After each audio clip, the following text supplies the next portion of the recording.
So I thought I'd make this video about the calendar to help make your life easier because we've always got so many events at school and sometimes it's hard to keep up with everything that's going on, and especially if you're part of our sports programs, like for instance our basketball teams, and those might be changing as well if we have practice times changing or games times changing. So to always be up with the latest and greatest, it's best to always go to the website as a first source of information, or if you can't go directly to the athletic director or such. But I want to show you our calendar application here because it's really quite nifty. You can go to faithca.org/calendar to find it, and you can also go to faithca.org/basketball and faithca.org/soccer and faithca.org/volleyball to find it too. So at the beginning of the year, we publish these school event calendars, and it looks something like this. And this is great to save this image and download it to your mobile phone and print it and put it up on your fridge. And you can even zoom around in on it because it's high enough resolution. But the problem with this is, although it's nice, it doesn't update. And if there's more events that are added, so both of these are the same. One's a JPEG and one's a PDF. So we have this calendar, which has a lot more information. Now, this month view might not be as helpful because some things are kind of hidden here.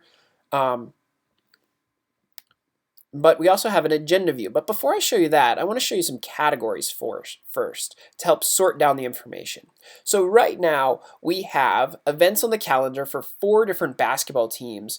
And then we also have like national holidays, as well as school events. So chances are you don't have a player on every single one of these sports teams. And if you do, God bless you. But for instance, I have a player on the varsity boys team, so I'd like to see those events. Right now, it was showing all if you don't have any selected. And then I'd also like to see the school events. All right, so there's not much to see in November. So if we go to December, we can see a little bit more. Okay, there we go. But that's still kind of hidden. I can't really see this if I try and print this off, and this probably won't print very well anyway. So I go down to agenda view. Ah, that's much nicer. See, now I'm getting the Varsity Boys tournament, and I know that it's out in Green Bay. And then I've even got specific times. If I were to click into these for the away ones, I could even find a map and an address. And that's going to be really helpful when you sync this up with your phone. Okay, now for the moment you've all been waiting for. Oh, by the way, this is also how you want to print. Use this little print button up here.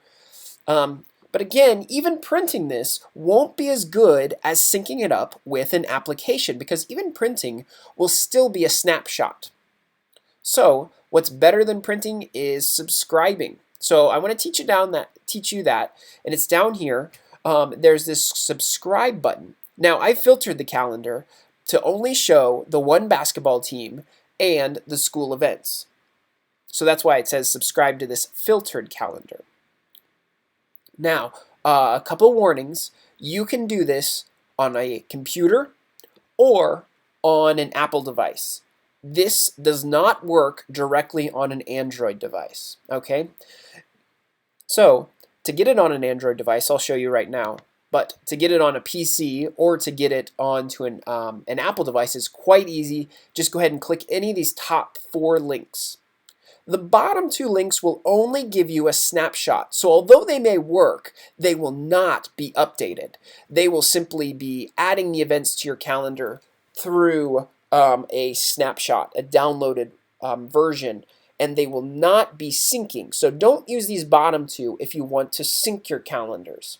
Although this will work on Android, it will not sync. It will not be an active subscription to this calendar. So you can use any of these top 4 on a PC or on an Apple, and it'll sync automatically.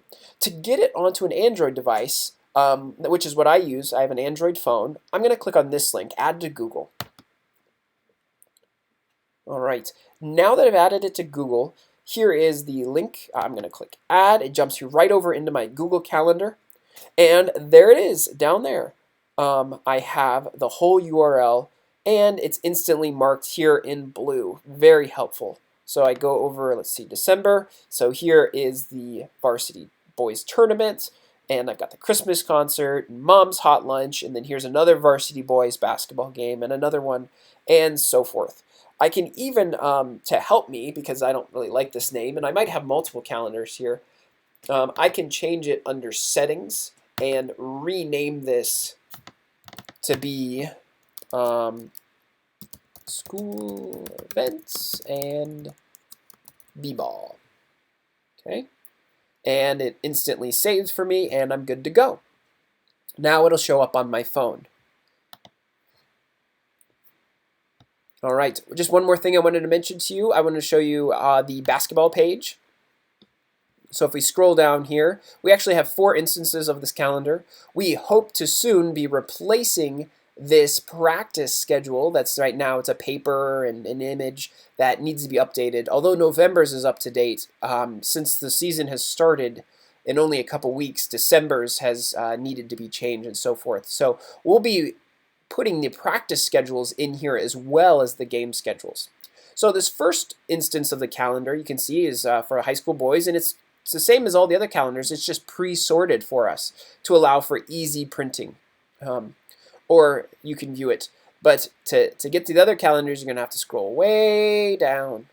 So here's the high school girls, and again, their calendar, and the junior high girls, and their calendar, and the junior high boys, and their calendar. And of course, at the bottom of all of these calendars, you can subscribe as well, just as I've showed you. So I hope that you find this helpful. Please email me back with any information that you may have, or any questions that you may want an answer to. All right. God bless.